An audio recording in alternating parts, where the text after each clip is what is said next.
तो यारो आपको सबसे ज्यादा गुस्सा कब आता है? जब काम आपके अकॉर्डिंग ना हो या जब आपकी इनसिक्योरिटी ट्रिगर हो जाए।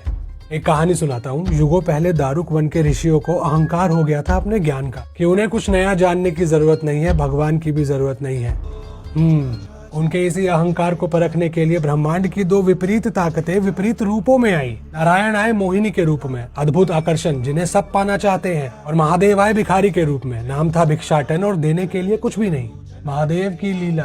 मोहिनी को सब पाना चाहते हैं, भिक्षाटन सब कुछ त्याग करके आए हैं, और सामने है ऋषि जिन्हें अहंकार है ज्ञान का। मोहिनी की तरफ दारुक वन के सभी ऋषि आकर्षित हो गए तो उन पर तो गुस्सा नहीं आया, लेकिन जब उन्होंने देखा कि उनकी पत्नियां भिक्षाटन के शांत स्वरूप और अद्भुत सुकून के लिए आकर्षित हो चुकी हैं, ऋषियों की नजर में शून्य या नथिंगनेस के लिए आकर्षित हो चुकी है, तो उनके ज्ञान का अहंकार क्रोध में बदल गया कि हमारे पास इतना कुछ है और इसके पास कुछ भी नहीं, फिर भी आकर्षण। नॉलेज है पर विजडम नहीं है, तो इनसिक्योरिटी ट्रिगर हो गई। अपने इस जलन और क्रोध की अज्ञानता में भिक्षाटन पर हमला करने के लिए उन्होंने अभिचार यज्ञ शुरू किया, ब्लैक मैजिक, शिवजी पर जादू।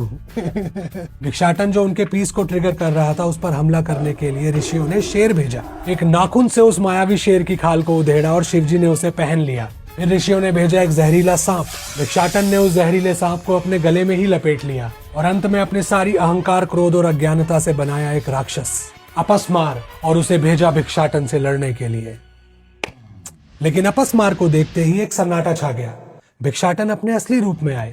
उनकी जटाएं खुल गईं, जटाओं से चमकती हुई गंगा बहने लगी, हर तरफ नए तारे, नए ब्रह्मांड बनने लगे। मस्तक पर शीतल चंद्रमा, एक हाथ में डमरू, एक हाथ में अग्नि, और भिक्षाटन ने अपस्मार पर पैर रख दिया। उसे मारा नहीं, बस दबा दिया, क्योंकि अज्ञानता का जीवित रहना जरूरी है कुछ भी नया सीखते रहने के लिए। भिक्षाटन यानी कि शून्य के रूप में वो ऋषियों का अहंकार तोड़ चुके थे। अब उनकी अज्ञानता पर पैर रखकर किया उन्होंने आनंद तांडव।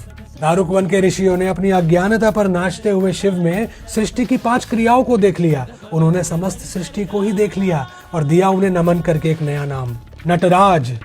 भोलेनाथ का नटराज स्वरूप हमारे क्रोध, अहंकार और अज्ञानता को एक चुनौती भी देता है और एक सीख भी देता है कि यकीनन तुम अपनी समस्याओं से हर पल घिरे रहते हो, और जीवन हर पल तुम्हें एक नई ताल देता है और पुरानी ताल मिटाता भी है। तुम्हें हर पल अपनी मैं, अपने अहंकार, अपनी अज्ञानता को दबाए रखना है, तभी तुम्हारा कुछ नया सीखने के लिए, जीवन को नए ढंग से देखने के लिए पैर उठ पाएगा। क्योंकि ये अभय मुद्रा है नटराज का आश्वासन कि अपनी जिंदगी की परेशानियों में उलझो मत, नाचो, मैं हूं तो तुम्हारे साथ।